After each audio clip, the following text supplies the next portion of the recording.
Oppenheimer yang disutradarai oleh Christopher Nolan ini telah melengkapi karya terbarunya. Ya, film ini adalah debut pertama bagi Nolan dalam genre ini sob.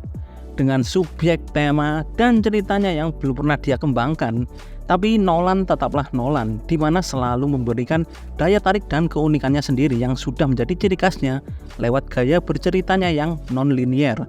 Begitu juga perspektif yang diambil membuat film biopik ini beda dari yang pernah ada. Tidak hanya sekedar informatif, tapi di satu sisi juga terkesan mengerikan. Bersama aku Yuda di sini, selamat datang di Sibuk Ngobrolin Movie.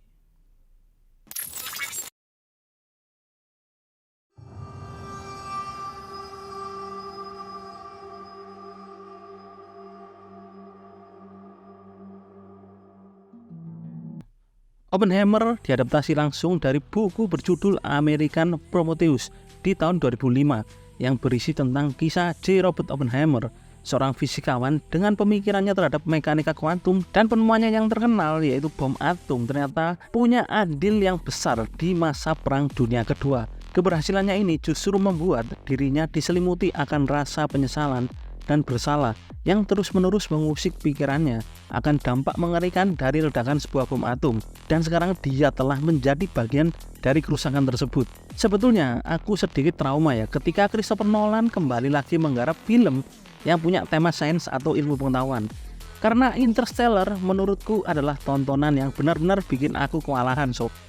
Juga lumayan rumit ya untuk mengikuti setiap alurnya, dan butuh sampai 3 atau 4 kali ditonton ya untuk bisa ngerti gitu kan ya secara keseluruhan konsep ceritanya. Dan untungnya Oppenheimer di sini tidak serumit yang aku bayangkan. Mungkin kalau aku bisa sandingkan, film ini tuh lumayan mirip dengan A Beautiful Mind karena lebih menitik beratkan pada latar belakang dan personanya, alih-alih mengglorify sebuah penemuan atau teori-teori terbaik dari sang tokoh.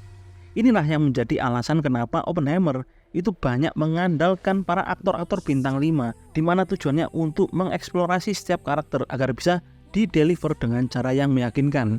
Cillian Murphy sebagai Oppenheimer, aku bisa bilang ini adalah penampilan terbaiknya yang pernah dia perankan sejauh ini, bahkan melebihi penampilannya di serial Peaky Blinders. Dia berhasil mengembangkan sosok Oppenheimer yang percaya diri tapi juga rapuh di saat yang sama.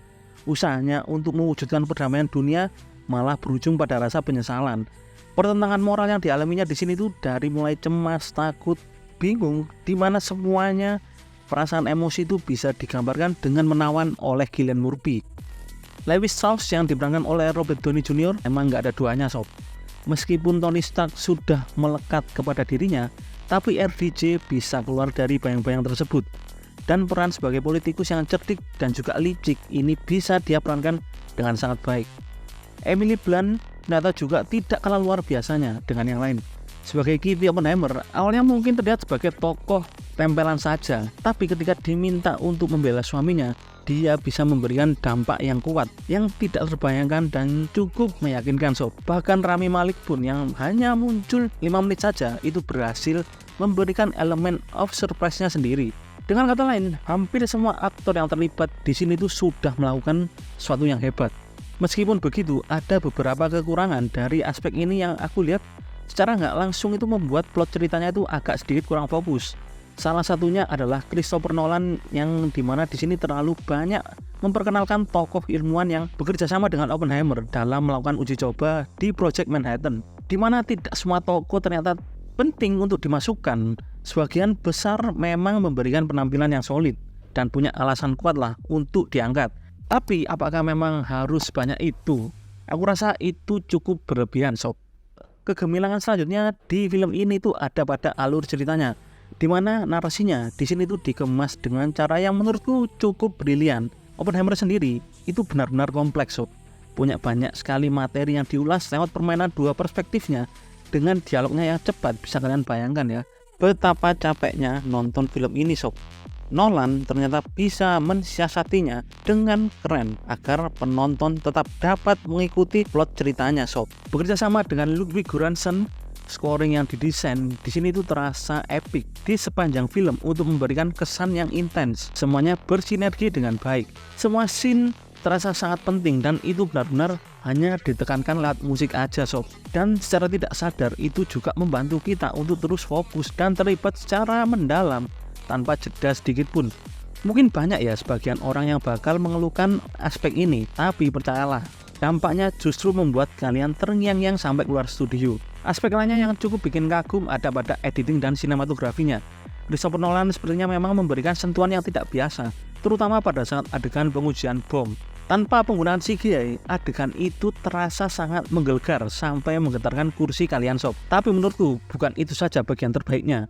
Ada satu hal lagi yang paling aku ingat, bagaimana mengkomunikasikan perasaan yang dialami oleh Oppenheimer.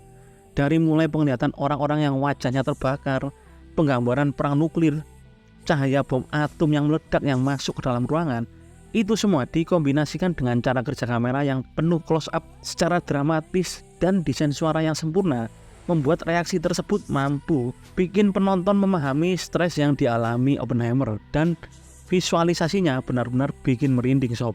Belum lagi permainan spektrum warna yang berbeda antara berwarna dan hitam putih, dimana ini tuh bukan hanya sekedar membedakan dua sudut pandang saja yang diangkat, tapi teknis ini itu ternyata berguna untuk menghasilkan penumpukan cerita yang panjang secara terus-menerus, terombang-ambing di dalam timeline yang berbeda-beda, sehingga menghasilkan pola cerita yang buat aku ini benar-benar mencakup keseluruhan esensi tentang moralitas kemanusiaan dan segala intrik politik yang terjadi di film ini. Dan hasilnya pun sesuai perkiraan sob, adalah sebuah klimaks yang meledak-ledak di endingnya. Pengungkapan rahasia yang dikupas sedikit demi sedikit mampu membawa kita kepada kesimpulan yang sangat menakjubkan dan sebanding dengan apa yang sudah dibangun dari awal.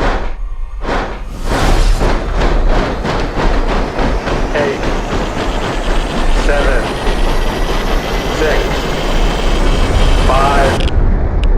4. Untuk film ini aku kasih skor 9 dari 10. Secara keseluruhan, Oppenheimer buat aku sangat fenomenal. Sebuah historical drama yang sangat technicful, dari dialog, scoring, editing, semuanya itu dirangkai lewat tangkapan layar IMAX dengan pacing yang super cepat, terasa begitu cocok dan rasanya itu kawin banget sob. Membuat film yang penuh ocehan selama 3 jam ini menjadi film biopik dengan sensasi pengalaman menonton yang menarik dan tidak akan pernah terlupakan. Oke, jadi itu saja video aku untuk kali ini sob, semoga bermanfaat. Jadi kalau kalian suka dengan konten-konten film seperti ini, kalian bisa like, share dan juga komen agar bisa terus ngobrolin movie di sini. Dan pastinya jangan lupa subscribe. Oke, terima kasih banyak sudah menonton. Ingat, kerja memang nomor 1, tapi nonton film itu yang utama. Kita ketemu lagi di video-video lain selanjutnya sob. Ciao.